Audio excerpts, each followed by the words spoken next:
This is H4 time frame of gold, and last week we saw importance of 78% fib retracement. Market make resistance on every key retracement. First it make triple top at 50% retracement, then make top before FOMC at 78%. So there is no clear answer which fib retracement is important. Market can make top on any retracement. It depend on market, not us. First, market make bearish movement from 1877 to 1753. Then it make exactly $100 retracement from 1753 to 1853. Then after retracement, this drop was started and it did not make a significant retracement so that you can take another sell entry. It gave only one opportunity at 1850. Then it break all the support in its way.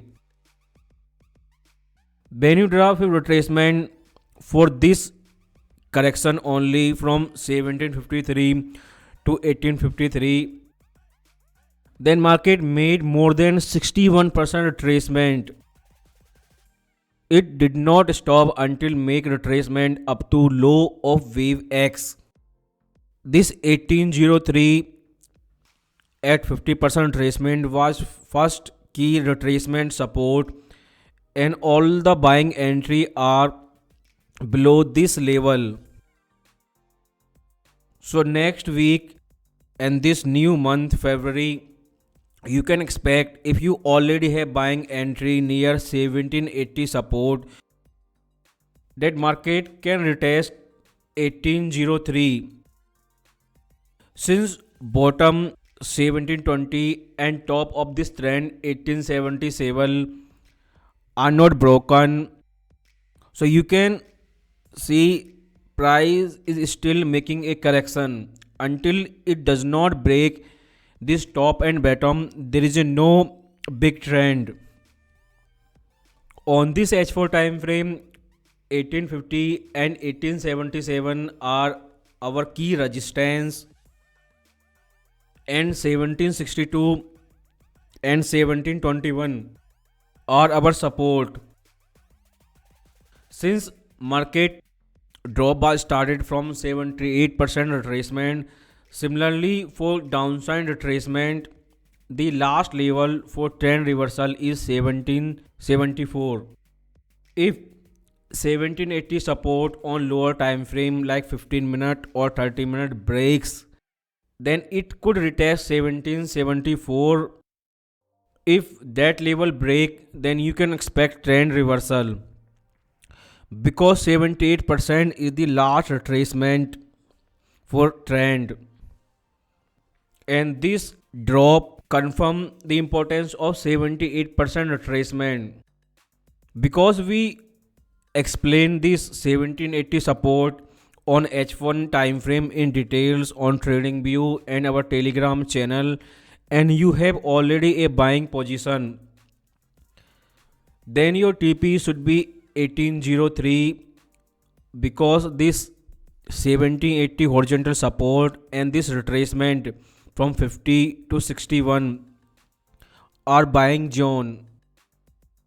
The near term support and resistance are 1780 and 1830 on this H4 time frame.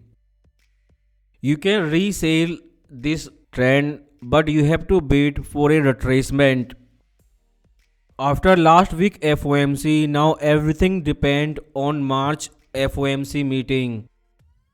Before that, to know why market made top at 1877 and 1850, we will go to daily time frame. On this daily time frame, you can see last week it made a top between these two trend line, because these are trend line zone. Trend line give you a different number for trading every day. but this 78% retracement give you static resistance, and it may top at upper trend line and retested lower trend line. Last daily candle retest this trend line zone, but closing is still near upper trend line. So you can see a clear rejection of this trend line on daily time frame. It did not break this trend line on this FOMC meeting, but on March FOMC meeting it will definitely break this trend line zone. To get more detailed information for breakout, what will be target for bullish or bearish breakout, we will go to weekly time frame. In 1 week it did everything. It retest upper trend line and lower trend line both. The tail of candle are inside trend line zone, but closing is outside trend line zone. You cannot sell or buy weekly candle. That is why we recommended last week to buying H1 time frame. Because if you buy weekly time frame, then your SL should be 1753, and that is a big SL. But on H1 time frame, your SL was 1780. If lower trend line break in March FOMC meeting or before that, then first support will be 1753, and that will confirm bearish trend reversal, and real target will be 1677. If market makes support on this lower trend line, because this is fourth retest of lower trend line, and make a retracement back up to upper trend line and break upside, then first target will be 1877, but real target will be 1916. On last FOMC meeting, Wall Street Bank were bearish, but on this FOMC they are bullish. Now they think gold will go $2000, so you can expect on upside breakout retest of previous all-time high. If you see this weekly candle which made more than $100 price action in 1 week without a tail, and after this $100 drop, price did everything. It goes upside, downside, and make 100% retracement. It went exactly where the drop bar started, and it was triggered by FOMC. So watching only weekly candle, you cannot say it will go 1677 or 1916 until it clearly break out this trend line zone, and it will be confirmed if weekly candle close outside this trend line.